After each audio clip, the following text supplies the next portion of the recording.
हमारे बीच में है सुसुंडी ग्राम सभा के नवनिर्वाचित प्रधान जी। इनसे जानते हैं, इनसे परिचय, और ये अपने ग्राम सभा में विकास किस प्रकार कराएंगे। परिचय लेते हैं पहले। जी, सबसे पहले सबको प्रणाम, नमस्कार। और सबसे पहले अपने परिचय के तौर में देना चाहता हूँ कि मेरा नाम विनोद कुमार भारती है और मेरी पत्नी श्रीमती स्नेहलता जी ग्राम प्रधान महोदया हैं। मैं प्रधान पति हूँ। और उसके बाद यहाँ पे उपस्थित सारी जनता और ग्राम सभा सुसुंडी की सारी जनता को धन्यवाद देना चाहता हूँ कि मुझको 2021 में नवनिर्वाचित प्रधान के रूप में इस ग्राम सभा के सेवा करने के लिए अवसर प्रदान किया। इस ग्राम सभा में आप जीत का जो श्रेय है आप किसे देना चाहेंगे, और दूसरी बात यह है कि आप नवनिर्वाचित बने हुए हैं तो आप अपने ग्राम सभा में विकास के लिए क्या तैयारी कराए हैं। जी सर, बिल्कुल सर। मैं सबसे पहले पूरी जनता को, सुसुंडी ग्राम सभा की सारी जनता को धन्यवाद देना चाहता हूँ। इस जीत में मेरे ग्राम सभा सुसुंडी की सारी जनता का सबसे बड़ा मतलब योगदान रहा है, सहभागिता रहा है। और जीत के बाद जो सर ये बात रह गई कि क्या विकास होना चाहिए और कैसे होना चाहिए, तो सर मैं सबसे पहले सुसुंडी की जनता से ये मैं निवेदन करना चाहता हूँ कि, और ये बताना भी चाहता हूँ कि सुसुंडी या पारा या नुनारा या पूरे उत्तर प्रदेश की जो जितनी ग्राम पंचायतें हैं वहाँ पे सबसे बड़ा विकास का मार्ग सिर्फ रास्ता, पहला चीज़ रास्ता, चक्रोट, मतलब कि जिसको नाली, खरंजा, चक्रोट, पानी निकलने का साधन, ठीक है। किसी भी ग्राम पंचायत के लिए सबसे बड़ी उपलब्धि होती है कि जिस ग्राम सभा में रास्ता, नाली, खड़ंजा निकल गया, उस पर खड़ंजा हो गया, आरसीसी हो गया, या जो भी सरकार की व्यवस्थाएं हो गई, उस गांव का विकास है, ठीक है सर।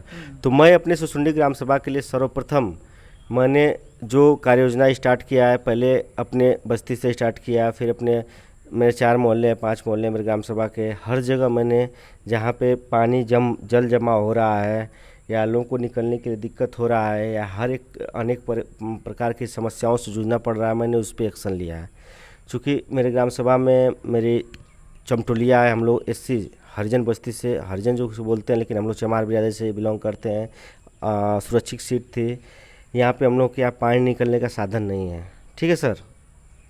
हमारे यहाँ 9 प्रति की ज़मीन है, जैसे लोग कब्जा बना कर बैठे हुए थे, तो मैंने अपने प्रयास से उनको रोका कि भैया गांव की पानी की समस्या है, ये 132 की भूमि में ग्राम सभा की ज़मीन है, इसको आप न जोतें, आपके नाम से हो तो आप जोतें। वो मान गए। उसके बाद और सारी ज़मीनों को मैंने रोका कि भैया यहाँ गांव के विकास की बात है। और मेरे पूरे ग्राम सभा से एक निवेदन रहा है, लड़कों से निवेदन रहा है कि भाई मेरे गांव सभा में खेल का मैदान नहीं है, एक है लेकिन लैंड कम पड़ता है। और मेरे यहाँ उसी जगह पे लगभग 16 से 17 मंडल की आबादी ऐसी है जो कृषि जलमग्न हेतु है, सॉरी कृषि नहीं, जलमग्न हेतु ज़मीन है 16 मंडल के आसपास में। तो मैंने उन काश्तकार को कहा कि सर गांव सभा के माध्यम से जो भिजवाया कि सर आप इस चीज़ को रोक दीजिए, क्योंकि ये आपके नाम से नहीं है, ये गांव सभा की संपत्ति है। मैंने हर एक जब से मैंने शपथ लिया, मेरी मैडम ने शपथ लिया, मेरी मैडम और मेरे प्रयास से और सारे गांव सभा के यहाँ पे उपस्थित जितने लोग हैं सबके माध्यम से हर लोगों को मतलब खबर भिजवाया जा रहा है कि सर ऐसा न करें कि गांव का विकास रुक जाए। हम लोग हर एक समय, हर एक पल ये कार्यरत हैं, ये मतलब कि सोच रहे हैं कि गांव का जो भी ज़मीन है, ठीक है सर, गांव समाज की जो भी ज़मीन है, जिस लायक हो, घर बनाने लायक हो, गरीब हैं या उनको घर बनाने लायक नहीं तो उनको घर बनाने के लिए दिया जाए। जहाँ पे पानी निकालने की समस्या हो पानी दिया जाए, जहाँ पे फील्ड बनाना है, खेल का मैदान बनाना, वहाँ पे खेल का मैदान बनाने के लिए दिया जाए। जहाँ जोतने बोने जो जिसके पास नहीं है वो जोतने बोने की ज़मीन कोई अकेला जोत रहा है वहाँ पे 4 लोग को दिया जाए। और उसके बाद सर सबसे बड़ी समस्या हमारे जैसे हर गाँव में आती है, हमारे गाँव में भी है कि नाली पानी के साथ साथ आवास की समस्या, पेंशन की समस्या, वृद्धा पेंशन की समस्या, विकलांग पेंशन की समस्या, आज सबसे बड़ी चीज़ है सर राशन कार्ड की समस्या और राशन और पेंशन की समस्या। सर हमारे यहाँ कोटेदार महोदय से लेकर के सारे लोगों से मैंने आज ही बात किया, लगभग आपके आने से पहले 10 मिनट पहले मैंने वार्तालाप बोला कि आप कौन हैं, तो मैंने बोला कि मेरी कार्य प्रशासन समिति आपको देखेगी, ठीक है, और आप अपना रजिस्टर मेंटेन करके रखिएगा। चूँकि मैं इससे वंचित नहीं रखने वाला हूँ गांव सभा को, चूँकि आप राशन कार्ड से सम्मानित जितने लोग हैं, ठीक है, आप राशन कैसे वितरण कर रहे हैं ये प्रधान समिति में आता है, हम उसके अध्यक्ष हैं। मेरी पत्नी अध्यक्ष हैं, उनके प्रतिनिधि हूँ, ठीक है। तो यदि उनका कहना में ये है कि आप कौन हैं, तो सर मैं ये भी इस आवाज़ को बताना चाहूँगा कि सर उनको और या प्रशासन समिति को मैं भी लेटर लिखने वाला हूँ कि नहीं, कौन क्या है उनको भी समझ में आना चाहिए, मेरे कोटेदार साहब को, ठीक है सर।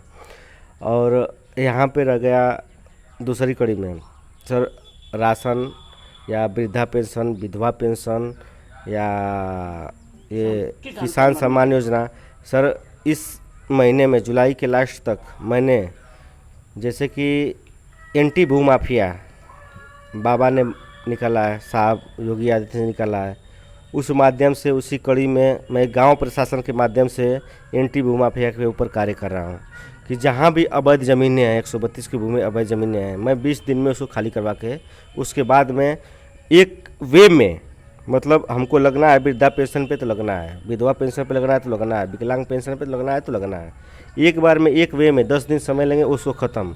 अभी एंटी भू माफिया चल रहा है मेरे गांव में। आप ज़मीन 132 के जहाँ कब्जा किए हैं, जैसे कि रोड, सड़क,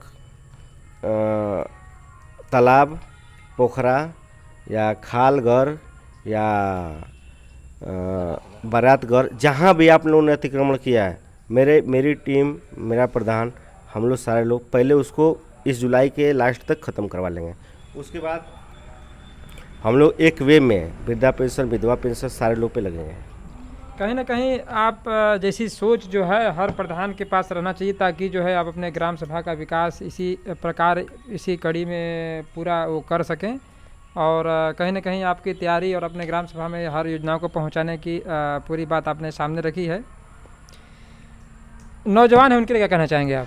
जी सर नौजवानों के लिए सिर्फ एक मेरा संदेश है, मुझे उनको कलम पकड़ाना है। मैं अपने ग्राम सभा अध्यक्ष होने के माध्यम से मैं संदेश देना चाहूँगा अपने नौजवानों को कि मैं उनके लिए एक फील्ड के लिए, उनके दौड़ने के लिए, उनके खेलने के लिए, उनके भविष्य के लिए व्यवस्था में लगा हूँ और अपनी पूरी ताकत झोंक दूँगा। मैं प्रशासन से निवेदन करूँगा, मैं प्रशासन से लगा हूँ कि प्रशासन जहाँ मेरी 132 की ज़मीन है, जहाँ पे पर्याप्त है, कि वहाँ पे तालाब की ज़रूरत नहीं, उस तालाब को खेल का मैदान घोषित कर दिया जाए। मैं मिनी स्टेडियम बनाने के चक्कर में हूँ कि मेरे ग्राम सभा के जितने लड़के नवयुवक हैं वहाँ पे दौड़े, सैनिक में जाए, सैनिक बने, स्वस्थ रहें, बूढ़े बुजुर्ग सारे लोग स्वस्थ रहें। और मैं अपने नौजवानों को कलम पकड़ाने की तैयारी में हूँ कि मेरे नौजवान, मेरे सुसुंडी ग्राम सभा के जितने नवयुवक बच्चे हैं, जो मेरे यूथ में हैं, जो मेरे से छोटे हैं, बड़े हैं या मेरे बैचलर हैं, सबके हाथ में कलम हो सर, ठीक है, सबके हाथ में पेन आए, वो सब संविधान के तहत आगे बढ़ने की कोशिश करें। और सर इसके साथ साथ मैं अपने सरकार से निवेदन करूँगा कि सर मेरी आवाज़ यदि जाती है सरकार के कानों तक, तो मैं अपनी सुसुंडी ग्राम सभा के लिए एक छोटी सी भीख मांगने की कोशिश करूँगा, झोली फैला के। सर मेरे ग्राम सभा में, मेरे क्षेत्र में सर बालिकाओं के लिए इंटर कॉलेज नहीं है, सरकारी इंटर कॉलेज नहीं है, हाई स्कूल नहीं है, मतलब पढ़ने की सुविधा नहीं है। सर मुझको सरकारी विद्यालय मिल जाए मेरे ग्राम सभा के लिए, मेरे क्षेत्रवासियों के लिए, कि हमारे यहाँ कोई महिला इंटर कॉलेज बन जाए, मतलब कि 1 to 12 मेरे यहाँ, उसके बाद महिला विद्यालय बन जाए, जिससे मेरा क्षेत्र जो है सुसुंडी ग्राम सभा, इससे अगल बगल 10-20 गांव, गाजीपुर 14 किलोमीटर दूर पड़ता है, इधर दूर पड़ता है सर, बीच में ये खाली जगह है। और सरकार के कानों तक आवाज़ जाए कि मेरे यहाँ महिला विद्यालय बने, महिला इंटर कॉलेज बने, महिला विद्यालय बने, महिला विश्वविद्यालय बने। उसके लिए सर मेरी तरफ से हाथ जोड़ कर नम्र निवेदन है। अगर सर सुसुंडी में बनेगा तो हम ज़मीन भी उपलब्ध कराएंगे। हाँ, बालिका डिग्री कॉलेज या इंटर कॉलेज बनेगा सुसुंडी में तो हम लोग ज़मीन भी उपलब्ध कराएंगे। कहीं ना कहीं ये बहुत एक अच्छी सोच रखे हुए हैं इस सुसुंडी ग्राम सभा के नवनिर्वाचित प्रधान जी, जिन्होंने बातें बताई कि इस प्रकार अपने ग्राम सभा में विकास करेंगे, क्या उसका मेन्यू तैयार किए हुए हैं। और विकास की तैयारी में जो भी सरकारी योजनाएं हैं वो सभी तक पहुंचाने का कार्य करेंगे। आप देख रहे थे TV 24 लाइव, मैं सदैव गाजीपुर।